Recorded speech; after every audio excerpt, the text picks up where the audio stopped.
it's Spooky here from Gigi's Fabric Shop and home of JUKI Junkies, and we are going to do an unboxing experience or a general overview of the JUKI DX7 today. So we're going to take you through what to expect when this machine arrives to your door from JUKIJunkies.com. So if you're wondering where to purchase or if you have any questions, definitely reach out to us to make sure that you're getting the right machine for you. So you can feel free to check out the bio for the phone number and email to call, but you can always go to JUKIJunkies.com to learn more specs about the machine, or if you're ready to purchase, you can get it directly on there. So what to expect when you get this box. So on the very tip top, you're going to get the warning you're about to experience some extreme happiness opening this package, but it's a sweet little detail we like to add. You're just going to cut the tape of this box. There are some little metal like staples in there, so you can just pull those out with like wire pullers, or honestly they just kind of snap open when you open the box. So what to inspect inside of this box. So you're going to get a sweet little JUKI Junkie sticker from us. You're going to get our little business card that just talks about our brick and mortar store, our phone number, our app that we have, Gigi's Fabric Shop, just a bunch of sweet information. You're going to get a cute little thank you card handwritten from one of our staff members, and then a couple extra things. Oh, let me not forget. This sweet little critter. We do these little sweet surprises in our Facebook group that you can see too. People love to collect these, so it's a fun little surprise in there for you. And then a couple extra things that most people will get with this machine is going to be like some extra needles. So we do offer the Schmetz needles on our website on JUKI Junkies, but we also do offer the JUKI home sewing needles, which is a sweet little assortment of different sizes in there, like a 75, 11, 90, 14, and 116. A great little thing to get too is happy thread. So we are known for our glide thread that we sell on our website. So this is the little essentials bundle. It's a 4-piece bundle that comes with all the basic colors that you probably want to start off with. This is an awesome 40 weight premium 100% polyester thread made here in the United States. So you can definitely take advantage of this. I'll put the link in the bio for you guys. And then another sweet little thing that you might want to consider getting to keep the machine lead free is going to be our cleaning swabs. So these are on our website as well. It's a pack of 25 at a wonderful price point, so you guys can check that out on the website too, because that's usually a #1 seller with the machine as well. All right, you guys, so the machine is now open. We're gonna take out this first piece of styrofoam that keeps the machine nice in place. You're gonna get the Holy Grail manual here. You're gonna definitely wanna make sure you take some time to read through this manual. You also get an instructional DVD, which is awesome for all my visual learners out there. And then right here on this back side, you are going to get the extension table, which comes with the JUKI DX7 model. It is an optional thing for the DX5, so that is an incentive to that. Then you're gonna take this plastic cover off right here, covering the machine. This is a hard carry case for your machine. Let me take this off for you guys. It's a true unboxing video, you guys. So you're gonna get your little warranty paper in here that gives you your serial number so you can register your machine for its warranty. You're gonna get your knee lifter right here. You're going to get your little bag of accessories, and we'll go over these in just a moment. And then you get your foot pedal. I love that everything just fits in here perfectly, so when you cover the machine, it fits, you can travel with it that way, and your power cord is back here too. Nice hard case that you can slide right on the top of the machine. And then, for the best part, the actual machine. David, help me move the box. There she is. Ta-da! All right, so the machine is out the box. There was a little bit of tape on the cover of the machine. You can feel free to take those off, but there is one piece that I did want to touch base on really quick. It's this little styrofoam piece that gets held where your presser foot is. So on the back side, you can pull up the presser foot and then pull this out. This is actually a really nice piece to hold on to, because when you're traveling and if you're taking it from class to class, it actually fits right in there on your standard presser foot and it holds everything nice in place. So I would hold on to this if you can. So here she is. Let's turn her on together. Ooh, and she even says hello to you. So here's your little screen. We'll kind of break that down in person here, but there she is. I've opened this cover for you. All the stitches are displayed up here. There are tons of stitches in here, like well over 200. You have some good fonts, beautiful buttonholes, just a really nice assortment of things. You have a little drop-in bobbin system here with a plastic bobbin ready to go. We'll talk about that here in just a second as well. But before we jump into that, let's talk about the accessories that you get with this machine. So I'm not going to go over all of them. You can check out our comparison chart on JUKI Junkies that I have describing the different models. I'll link that in here as well. But some really important things that catches most people's eye is going to be the walking foot that you get with this machine for all my quilters in the house, a free motion quilting foot. You get a bar for your walking foot, so that way if you're doing straight lines, you can make sure everything's evenly spaced out. You're going to get the smooth presser foot, which is super nice if you are a bag maker or you work with any coated materials. This is going to make sewing over those slipperier fabrics a lot easy. And then just some basic things like your open foot, the patchwork presser foot. I feel like this needs a whole video by itself.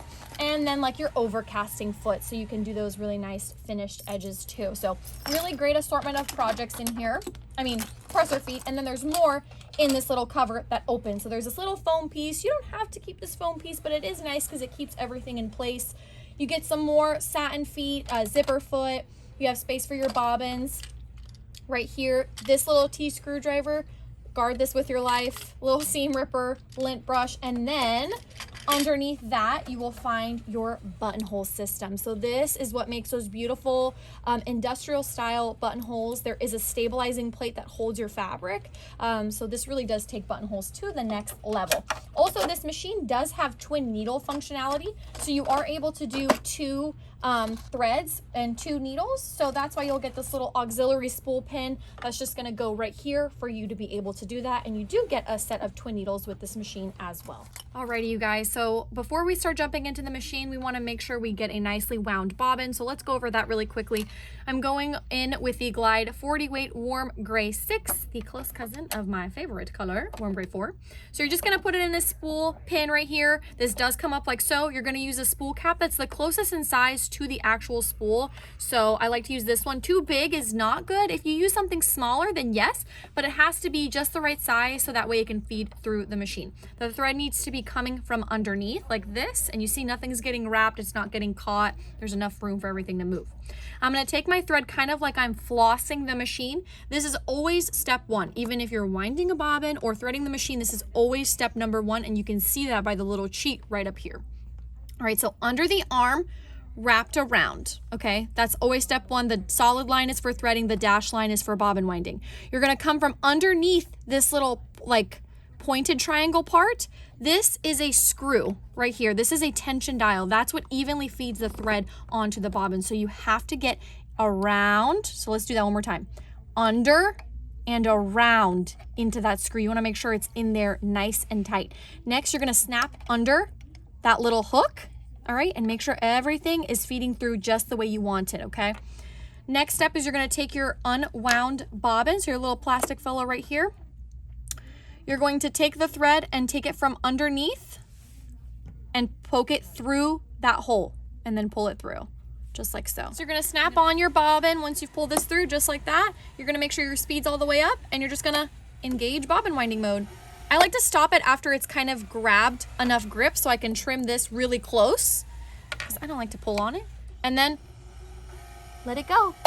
And you literally don't even have to hit the gas pedal. You just push this. Exactly, you don't use your foot pedal. So it's not like the TL, you just push that forward and it's good to go. This is an independent bobbin winder here, so it has nothing to do with the mechanism of the machine. So technically you could sew on this machine while it's winding a bobbin. Oh. It's totally separate. Pay close attention to the way that this is feeding right now. It's nicely evenly distributing the thread. It's going up and down, evenly distributing everything, making sure that the tension is just right. And when this is full, it'll declutch. You can always use your finger kind of to guide it in the right spot too if you feel like it's missing out on one spot, but it shouldn't. It should do a pretty good job. I feel like it needs just a little bit more on the top. So this is a perfectly wound bobbin. You can see everything's nice and evenly distributed.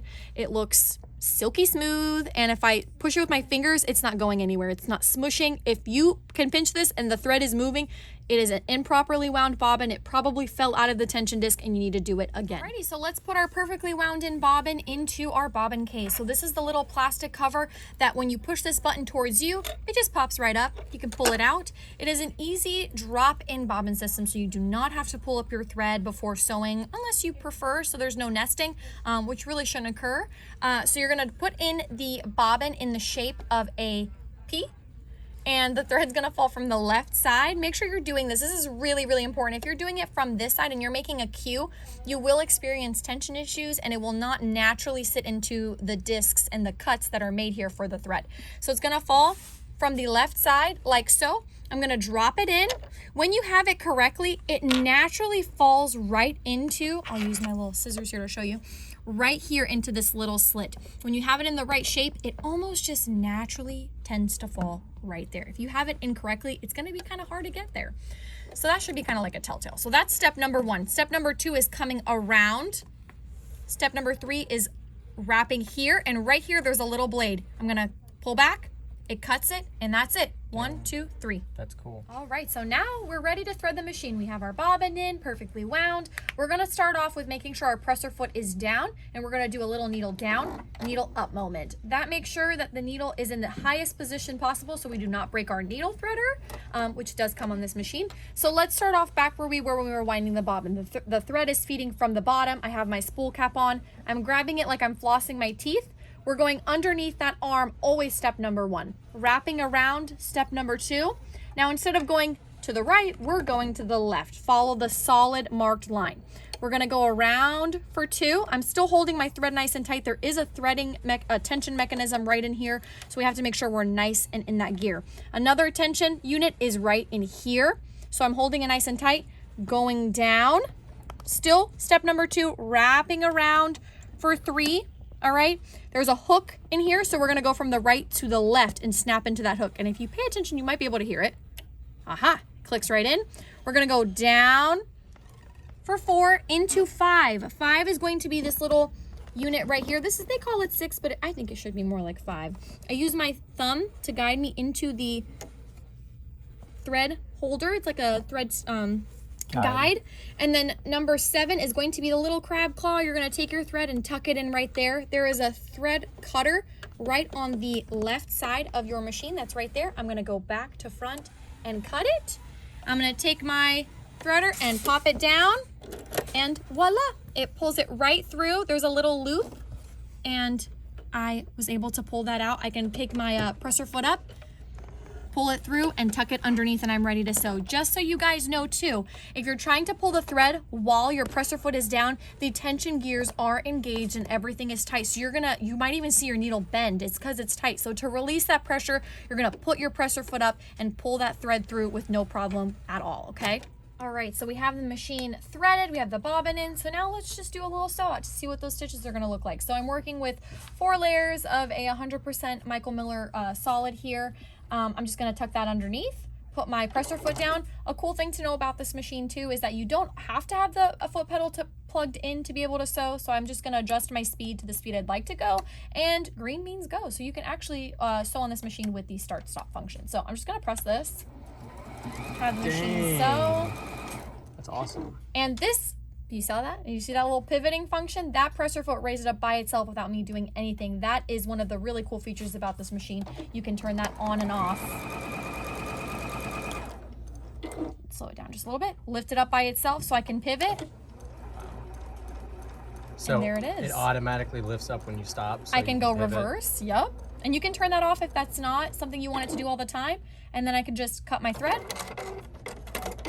Raises up for me, and there it is. There are those beautiful little stitches. Jeez, that's awesome. It looks awesome, very easy to use as well. So now let's go over some of the basic navigation of the screen so you guys know how to navigate through the machine to get the stitches. Another good thing for you guys to know as well is the tension on this machine. So this is your little tension dial that you would control. It's set on auto right now, and if you notice, there's 3 dials onto auto. So you really shouldn't have to play with your tension if you're somebody who's always working with the same weight of thread, or even fluctuating between 40 and 50.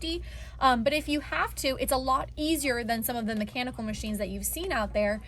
You can stay within these 3 little dots in the blue for your tension, and it should be just fine. But really, you won't have to play with it very much as long as everything's threaded correctly and your bobbin is wound perfectly every time.